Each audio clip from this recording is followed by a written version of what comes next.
ដល់ហាងស្រីឈឿមកុំនៅចាំយូរ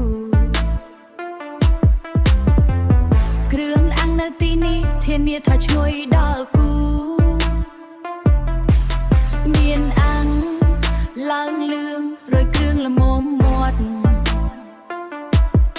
ត្រីអាំងស្រស់សាច់អែមដោយស្ករគ្រា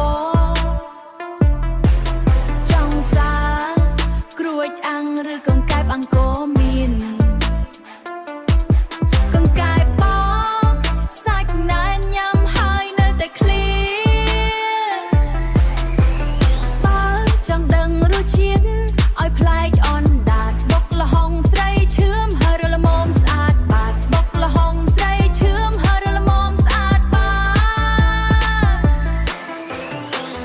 បុកក្តាមស្រួយខ្ញោបុកកមីជាតិខ្លាំងប្រហុកអាំងចាប់ស្លឹកចេកឃើញចង់តែញ៉ាំបាំងប្រហុកអាំងចាប់ស្លឹកចេកឃើញចង់តែញ៉ាំបាំង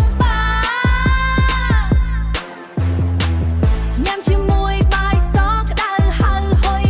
ញ៉ាំជាមួយបាយសក្តៅហៅហុយរសជាតិដឹកដល់បេះដូងរសជាតិដឹកដល់បេះដូងមិនឲ្យខាតលុយ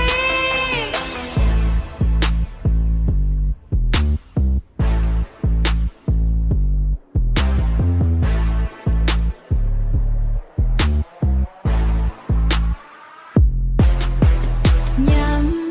ខ្លាំងពេកកុំបារម្ភឯណាចា